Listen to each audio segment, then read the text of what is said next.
Today we're going to make chicken curry in the slow cooker, and this is everything you need.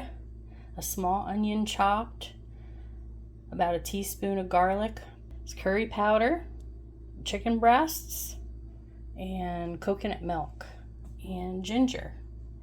And I'm going to serve it with some mini naan, which tells us that we can just throw this in the toaster, which will keep things cool, and some microwavable rice. And we have our coconut milk, the onion and garlic and curry powder and ginger in the crock pot, and we stirred it up to get it all combined. Mostly there's some little bits of curry in there.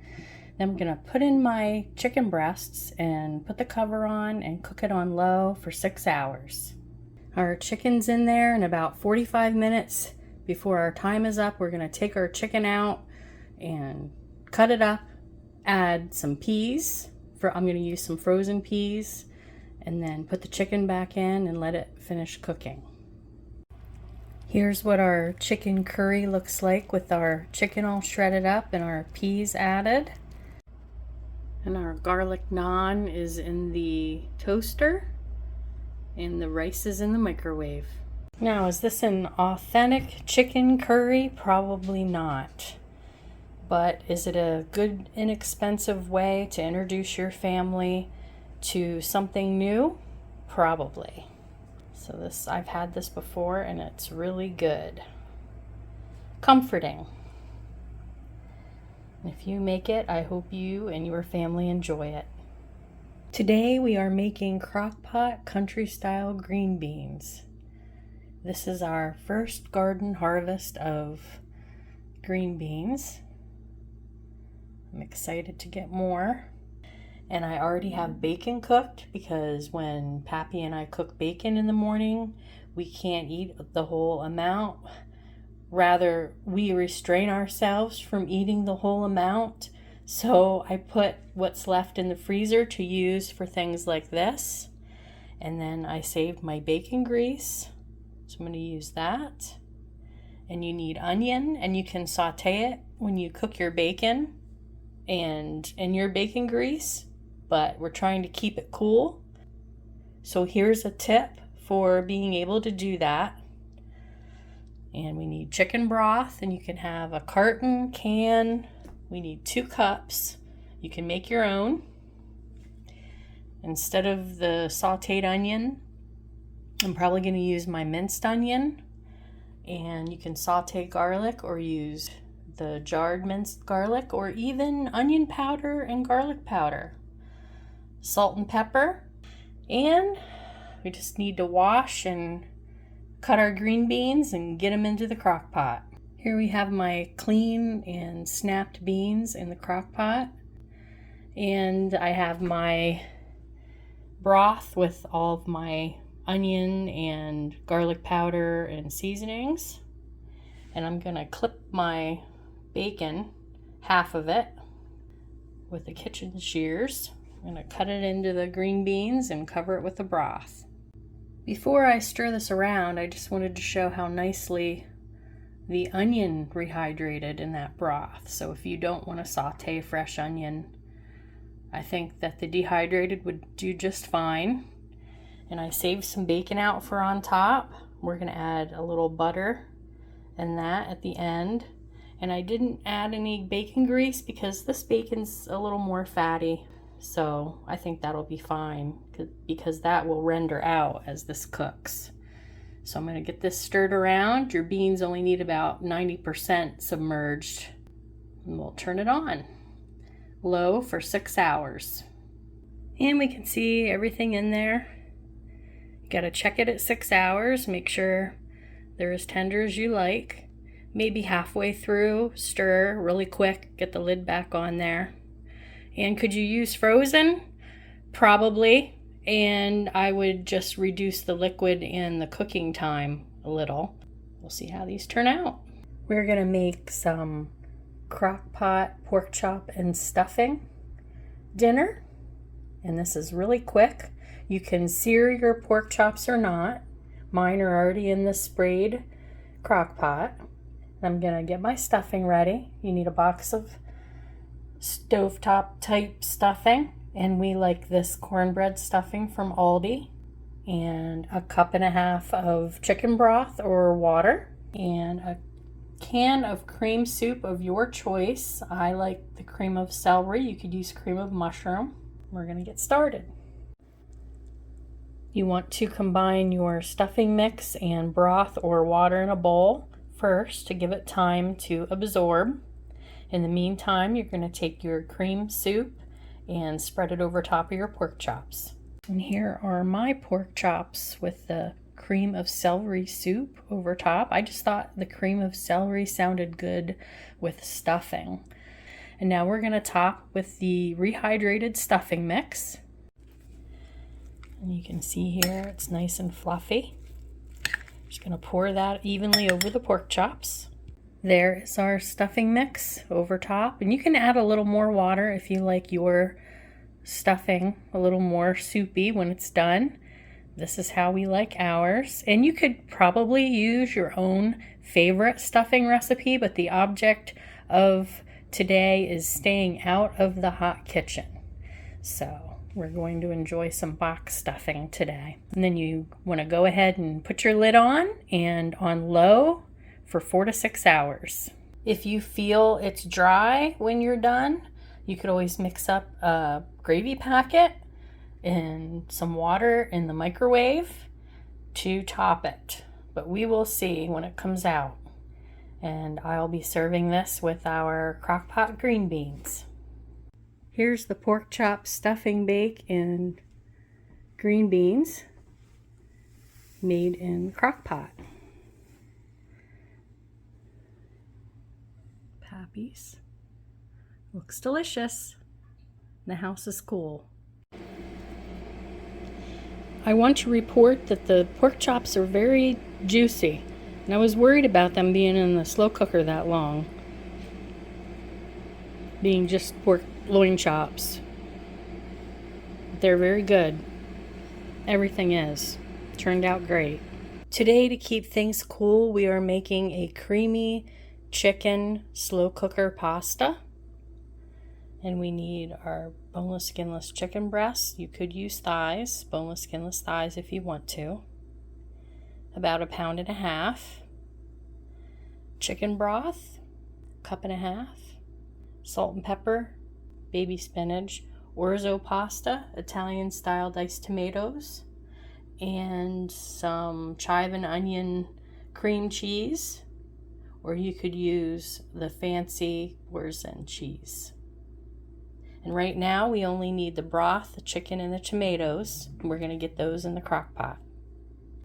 Here are our chicken breasts in the crock pot with the chicken broth and the Italian style tomatoes.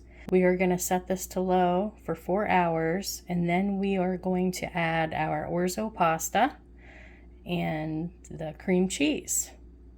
Right before we're done, we'll add the spinach. And you only need a little bit of spinach, or you can leave it out. And here's our chicken after 4 hours on low. And we need to remove it from the crock pot and cut it into about 1-inch pieces. And then we're going to add a cup of orzo and our chive and onion cream cheese. Turn it to high and cook it another 40 minutes or so until the pasta is tender. Here's our mixture with the chicken cut up and the cheese mixed in with the pasta. Now we'll put the lid on and we will have it on high for 40 minutes.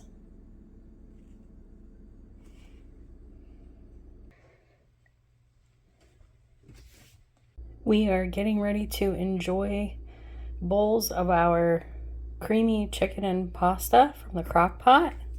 And I have to say, it's nice to come into a cool house after being outside and working in the yard.